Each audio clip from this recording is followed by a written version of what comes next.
विद्यार्थी मित्रांनो नमस्कार. पहा बीएड सीईटी. आता प्रथमतः बीएड सीईटी ही जी एक्झाम आहे तर ती घेत असताना एखाद्या सीईटी सेलला प्रायव्हेट कंपनीकडे टेंडर द्यावं लागते आणि पोरांच्या भविष्याला घोडे लावण्याचं काम करावं लागत असेल आणि त्याबद्दल बोलताना जर केवळ आमच्या इन्स्टाच्या एखाद्या आयडी बंद होत असतील तर काय होईल माहिती का, आयडी बंद करू शकताल तुम्ही, दाबदडपणा आणू शकतात पण विचार मारू शकत नाही. तुम्हाला नव्यानं प्रशासनाला किंवा सरकारची बाजू घेत असताना विद्यार्थ्यांच्या भवितव्याशी खेळणारे जे बी असेल त्यांना घोडे लावायला आम्ही नव्यानं पुन्हा मैदानात उतरणार. त्याचं मूळ कारण काय आहे की हा जो व्हिडिओ याचा हे 2 दिवस आमची जी बेजारी झाली त्याचं एक कारण सांगतो. बीएड सीईटी घ्यायची आहे. सीईटी देणार कोण आहे? वय वर्ष 30 क्रॉस असणार. ह्या देशात 42 वर्ष शिकल्यावर 44 वर्षी नोकरी लागती आणि 49ला लग्न होते आणि 58ला ते मरते. ही व्यवस्था या देशात आहे. म्हणजे विदेशामध्ये तरुण लोक सरकार चालवतात, म्हाताऱ्या लोकांना पेन्शन देतात. इथं म्हातारे सरकार चालवतात आणि तरुणांना टेन्शन देतात. आता हे जे तरुण वर्ग आहे हा बीएड सीईटी घेणार. सीईटी घेतल्याच्या नंतर एवढं सोपं नाही, पुन्हा सीईटी घेणार, त्याच्यानंतर टीईटी घेणार, टीईटीच्या नंतर टेट घेणार आणि ते 44ला नोकरी लागणार. 16,000वर 3 वर्ष त्याला घासायला लागणार. 51 वर्ष त्याच्यात जाणार. त्यानं घर काही बांधायचं, लेकराचे लग्न काही करायचे आणि त्यानं त्याचा एन्जॉय काही करायचा जसं तुम्ही करतात. आता मुख्य गोष्ट काय आहे की सीईटी सेलनं ही परीक्षा परभणीमध्ये MGM नावाची शाळा आहे युनिव्हर्सिटीमध्ये. पहा, संविधानिकरित्या ह्या देशामध्ये कलम 315 नुसार MPSC आयोग आहे. मग MPSC आयोग कुठल्याही परीक्षेचा शुल्क जर 250-150 रुपये ठेवत असेल तर मग सीईटी सेल तुम्ही झक मारू लागले का? तुम्ही प्रायव्हेट कंपनीला टेंडर देऊन पोराकून पेपरचे 1,500 रुपये घेतलेत. चला घेऊ द्या. त्यानंतर महत्वाची गोष्ट, सेंटर अशा ठिकाणी आढळण्यात ठेवलंय की बसस्टँड पासून त्या लेकराला जाण्यासाठी ऑटोवाल्यानं 200 रुपये घेतलेत. मला आंदोलन करून इथं स्टंटबाजी होऊन तुमचा एखादा रुमाल घेऊन तुमचा प्रचार करून माघाल्या दरवाजानं तुमच्या सभागृहात तुमच्या मांडीला मांडी लावून भिकारचोट विचार व्यक्त करायचे नाहीत. ही गोष्ट आवर्जून लक्षात घ्या. पण ज्या पोरांच्या भरोश्यावर आम्ही नवीन बॅच टाकतो, फॉर्च्युनरमध्ये फिरतो, तर त्या पोरांनी काहीतरी आपल्याला दिलंय, त्यांच्यासाठी काहीतरी द्यावं लागते, हा उद्देश होता.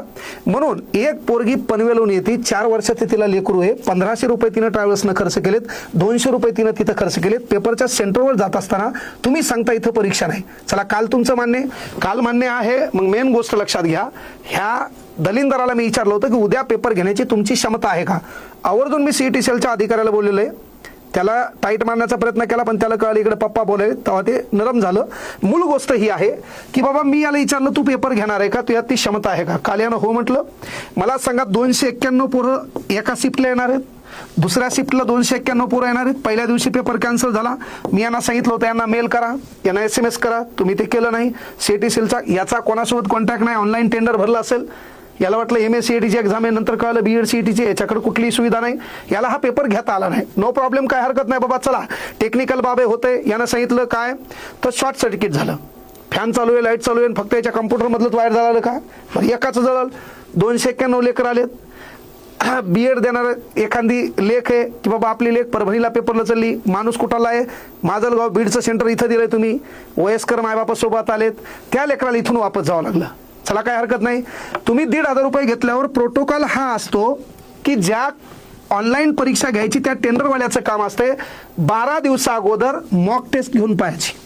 कम्प्युटर बरोबर चालतंय का, प्रश्न बरोबर दाखवतंय का, त्याचा माऊस त्या स्क्रीनवर दिसतो का दुसऱ्याच्या स्क्रीनवर जातो, हे त्याचं काम असतंय. हे यानं केलं का? बरं, यानं न करू द्या. पण सीईटी सेलवाले तुम्ही काय झक मारू लागले, तुमचं काम होतं याला विचार न करा. हे टेंडर तुम्ही 50 लाखाला विकलं असेल. मग याच्याकडे या प्रत्येक पोराचे 1,500 रुपये तुम्ही घेणार, 3 दिवस त्यांचे पेपर ठेवणार आणि 3 दिवस पेपर ठेवल्याच्या नंतर त्या सेंटरला जर पिण्याचं पाणी नसेल, त्या सेंटरला त्या ठिकाणी आलेल्या महिला आहेत त्यांच्यासाठी वॉशरूम नसेल आणि मग या विद्यार्थ्याबद्दल आम्ही बोलायचं नाही, तर मग खऱ्या अर्थानं तुम्ही जे काम नाही केलं त्याबद्दल चांगलं बोलायचं का? तशी तुमची इच्छा असेल तर तेही सांगा, है ना. जसे तुम्ही भाडोत्री मीडिया चालवणारे लोक ठेवलेत, पण जे निर्भीड लोक आहेत तुमची इच्छा आहे त्यांनी तसेच बोलावं. तर मग ह्या मुद्दा काय? आजही झालं, दुसरा दिवस इथं PI साहेबांनी विचारणा केली. त्यांनी सांगितलं उद्या आम्ही पेपर घेऊ शकतो, तो पेपर घेऊ शकला नाही.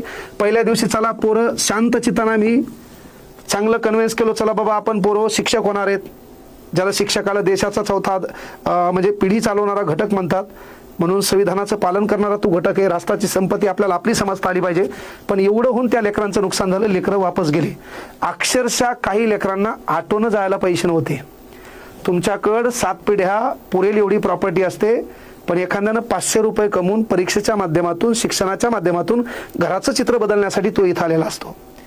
ही व्यवस्था आम्ही डोळ्याने पाहिली. लेकरं पहिल्या दिवशी वाटं लावले. त्यानंतर आज आम्ही कलेक्टर ऑफिसला गेलो. कलेक्टर ऑफिसला गेल्यावर तुम्ही पहिल्यांदा गेट लॉक केलं.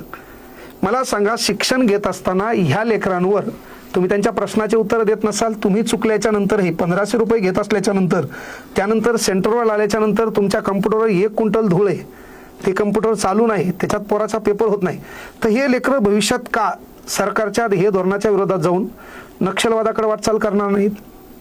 ह्या लेकरांच्या मनात देशाच्या व्यवस्थेबद्दल राग का येणार नाहीत? तुम्ही देशाबद्दलचा अभिमान यांच्या डोक्यात पेरणार कसा?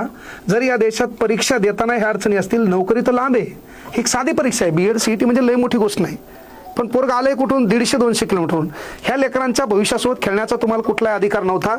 म्हणून आम्ही कलेक्टर ऑफिसला गेलो, निवेदन दिलं, सर्व झालं, पण त्याच्यातून फलित काय झालं? आम्हाला सोबत नितीन भाऊ होते, आमच्या उपमहापौर गणेशभाई देशमुख यांनाही आम्ही बोलवलं होतं. पण विषय काय माहिती आहे का, की ही जी व्यवस्था आहे, CET सेलला आम्ही तारीख दिली आहे, अधिकाऱ्यांसोबत बोललो की लेकरांचं नुकसान होणार नाही, 30 तारखेला तुम्ही पेपर घेणार आहेत. पण दुसरा एक पुन्हा प्रश्न आहे, त्याच 30 तारखेला पोरांचे पेपर चालू झालेत, BA BCom BSc.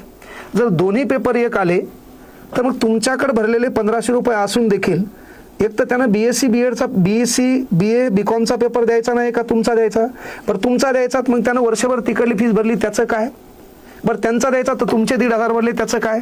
बरं त्याच्यानंतर 1000 पोरग येऊन वापस गेले, उद्या येणारं पोरग पुन्हा येऊन वापस जाणार आहे.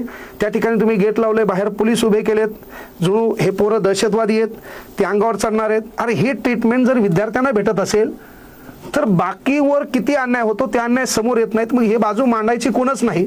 मग याचा अर्थ काय, की आम्ही जर विद्यार्थ्याची बाजू घेत असेल तुम्ही त्याच्यावर ॲक्शन घेतात. बरं ॲक्शन लिगली पण नाही. आणि म्हणून विनंती एक CET सेलला या व्हिडिओच्या माध्यमातून आमची एक ताकीद आहे, जर 30 तारखेला पेपरमध्ये कुठलाही सावळा गोंधळ दिसला, त्या ठिकाणचं कम्प्युटर चालू नसलं दिसलं, विद्यार्थ्यावर केसेसच्या धमकी द्यायची गरज नाही. तुमचे कम्प्युटर फोडायला सर्वात पहिले विठ्ठल कांगणे असेल, ही गोष्ट आवर्जून लक्षात घ्या. त्याच्यानंतर सर्वात पहिले विनंती तुम्हाला ही CET सेलला, हा व्हिडिओ तुमच्यापर्यंत पोहोचल, ह्याच्याकडे टेंडर दिसलं न पाहिजे. त्याच्यानंतर MGMला त्या पोरांचा पेपर नसला पाहिजे. दुसरी गोष्ट सर्वात महत्त्वाची, पुन्हा याची जी कंपनी आहे, ज्या कंपनीकडे तुम्ही 3 दिवसासाठी या पेपरचं टेंडर दिलं होतं, ती कंपनी ब्लॅकलिस्टमध्ये दिसली पाहिजे. आणि जरी समजा पेपर पुन्हा यांच्याकडे दिला किंवा दुसरीकडे दिला, तरीही 30 तारखेच्या कालावधीत पोरांचं नुकसान झालं तर ते कम्प्युटर आम्ही फोडणार. हा शब्द व्हिडिओच्या माध्यमातून इथून द्यायलो. कारण केवळ बॅच टाकणे, पोरं बोलवणे, पोरांचा पैसा मिळवणे, त्याच्यातून गाड्या घोड्या घेणं म्हणजे शिक्षकाची व्याख्या नाही. त्याला विद्यार्थ्याची समस्या स्वतःची वाटली पाहिजे. ती वाटचाल आम्ही आतापर्यंत करत आलो. विनंती एकच आहे CET सेलला, लेकरांचं नुकसान होणार नाही, लेकरांच्या भवितव्यासाठी तुम्ही खेळणार नाहीत एवढी काळजी घ्या. परीक्षा चांगल्या पद्धतीने घ्या, वस्तुनिष्ठ घ्या, पारदर्शक घ्या आणि लेकरांचं भवितव्य उज्ज्वल कसं होईल याकडे प्रशासनाने लक्ष द्या. जर अनुचित काही प्रकार घडला, त्या ठिकाणी जी परीक्षा सेंटर आहे त्याचं काही नासधूस झाली, त्याला सर्वस्वी जबाबदार CET सेल, परीक्षा घेणारं टेंडर आणि प्रशासन केलेलं दुर्लक्ष, ह्या तिन्ही गोष्टी जबाबदार असतील. हे व्हिडिओच्या माध्यमातून सांगतो. BEdच्या पोरांना विनंती आहे, चांगल्या पद्धतीने अभ्यास करा. एक परीक्षा म्हणजे आपलं आयुष्य नाही, लय मोठा ताण घ्यायची गरज नाही. धन्यवाद. जय हिंद, जय महाराष्ट्र.